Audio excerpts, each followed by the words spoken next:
Bonjour à toutes et bonjour à tous. Nous sommes le samedi 1er novembre 2025, 1-11, et ce matin il y avait 11 degrés et le temps a un peu changé, hein, ils annoncent 2 jours de pluie.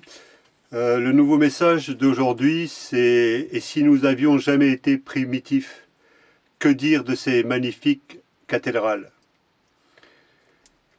Et si nous n'avions jamais été primitifs?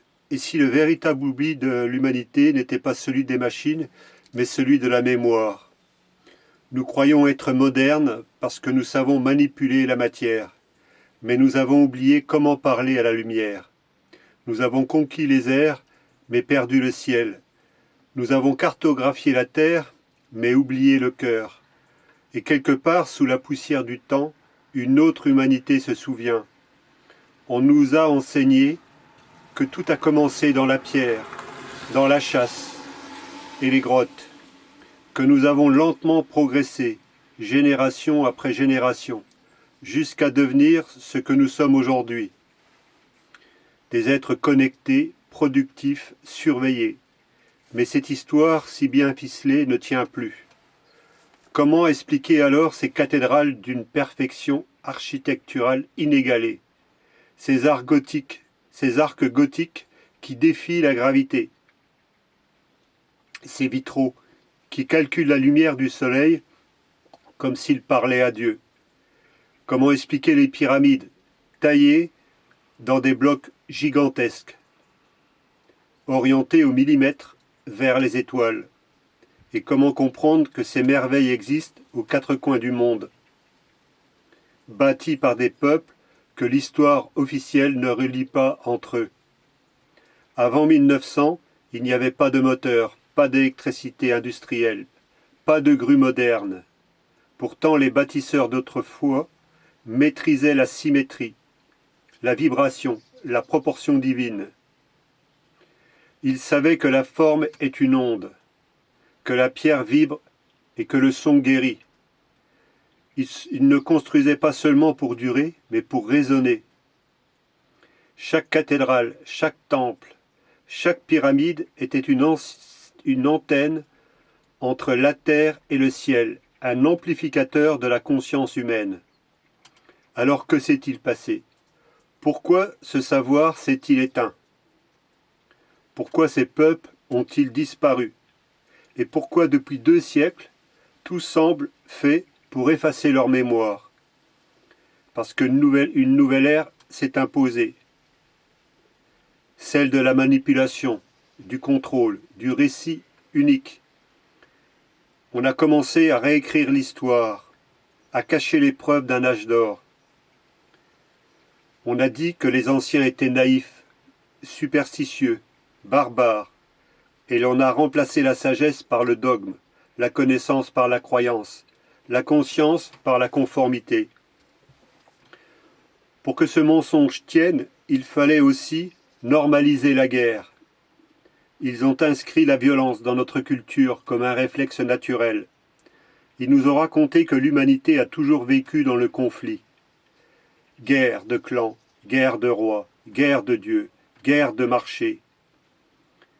Et sans arrêt de nouvelles guerres qui apparaissent. Aujourd'hui encore, plus de 200 conflits déchirent la planète. Et on nous dit que c'est le monde. Mais non, c'est leur monde. Ce n'est pas la même chose. Un monde bâti sur la peur et la division. Un monde qui a besoin du chaos pour exister. Ils divisent les peuples pour régner. Ils opposent les cultures, les croyances, les classes. Ils créent des favoris et des oubliés. Ils entretiennent la peur, la jalousie, la pénurie. Ils enferment certains dans la misère et d'autres dans l'illusion du pouvoir. Et pendant que les peuples s'affrontent, ils consolident leur trône. Le vrai problème n'est pas le peuple. C'est une petite minorité qui garde le contrôle grâce à la confusion du reste du monde. Et pour entretenir cette confusion, ils utilisent les images, les médias, diffusent en boucle près de 90% d'informations négatives, catastrophes, crimes, guerres, drames. Et ils vont faire passer dans ces mêmes médias des personnalités qui vont aller dans leur sens, jour après jour. pour mieux nous endormir. Des personnalités de différents domaines, que ce soit du domaine de la politique, que ce soit du domaine du spectacle, que ce soit du domaine de l'économie, que ce soit du domaine de la science, et que ce soit du domaine de l'armée. Ils vont continuer à faire passer jour après jour des personnalités qui sont élues par le système pour nous endormir de plus en plus. De plus, les films les plus promus sont ceux de haine, de vengeance, de peur, de meurtre. Ils nourrissent, jour après jour, ils programment le malheur, le mal-être. Ils nourrissent l'intolérance. Ils figent les consciences dans la peur et le désespoir. Ils créent la pénurie dans les esprits, avant même qu'elle n'existe dans la matière. Mais cette énergie sombre n'est pas une fatalité, car nous sommes venus pour créer l'inverse. Et l'heure est venue. Car pour construire un monde vrai, je me dois d'être vrai. Je me dois d'être juste. Je me dois d'être intègre. Je me dois de refuser la tricherie. Je me dois d'être le premier à vérifier, à discerner, à dire seulement ce que je peux affirmer. Si je veux un monde honnête, je dois l'incarner. Si je veux la paix, je dois l'être. La vérité ne s'impose pas, elle rayonne tout simplement. Et c'est cette lumière que nous rallumons ensemble. Nous ne comptons plus sur ceux qui manipulent pour nous sauver. Nous reprenons le fil de notre histoire. C'est la fin de leur matrice, la fin de leur empire, la fin de leur illusion. La clé n'est pas dehors, elle est à l'intérieur de nous, de chacun d'entre nous. Le véritable pouvoir est la conscience connectée à l'âme. Quand l'humain se souvient de qui il réactive un champ vivant, crée celui de l'amour, du courage et de la création. Alors les guerres cessent d'avoir du sens. La compétition se transforme en collaboration et la peur se dissout dans la lumière du cœur. Chaque être éveillé devient une cathédrale vivante. Chaque humain conscient devient un pont entre le visible et l'invisible. Chaque union vraie répare la trame du monde. Et c'est maintenant que tout bascule. Ici, maintenant, commence l'union. L'union de la science et de la conscience. L'union du féminin et du masculin. L'union du ciel et de la terre. L'union de l'homme et de la femme. Papillon 111, l'Alliance MPAI7 est ce mouvement. Un souffle libre, une fréquence claire. Un chemin d'unité. Nous sommes celles et ceux qui refusent la peur, qui refusent la manipulation et qui choisissent la vérité. Nous reprenons le contrôle total de nos vies, de notre énergie, de notre destinée et celui de notre famille.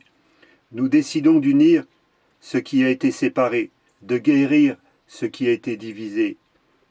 Et si nous n'avions jamais été primitifs, la question qu'est à se poser, que dire de ces magnifiques cathédrales? Peut-être avons-nous seulement oublié que la conscience est la plus haute technologie de l'univers. Et quand nous avons accès à cette connexion d'âme, et du coup à la prise de conscience que nous avons accès à un potentiel illimité, même quand on croit qu'on veut nous le cacher, en fait, nous découvrons où est la réalité, tôt ou tard. Et ça nous permet d'être le plus juste possible dans toutes nos actions. Alors souvenons-nous de qui nous sommes. Souvenons-nous que nous ne sommes pas ici pour obéir, mais pour créer. Souvenons-nous que l'amour est la seule énergie que rien ne peut contrôler. Car c'est dans le souvenir que renaît la puissance de l'amour. Papillon 111, l'Alliance MPI7. Je vous invite et nous invitons à nous rejoindre de plus en plus, à parler de cette union, Papillon 111, l'Alliance MPI7. D'autres groupes continuent à coopérer avec nous, à nous rejoindre de plus en plus. Mais pour tous ceux qui veulent le faire, adhérez au MPI7 en allant sur le site du mpi7.fr. Le site est en totale restructuration. Tout ce qui est dessus aujourd'hui va être changé pour être mis à jour certainement le week-end du 14, 15 novembre si nous n'avons pas trop pris de retard. Soyez conciliants, soyez en paix avec vous-même, vous découvrirez que c'est plus simple d'être en paix avec les autres.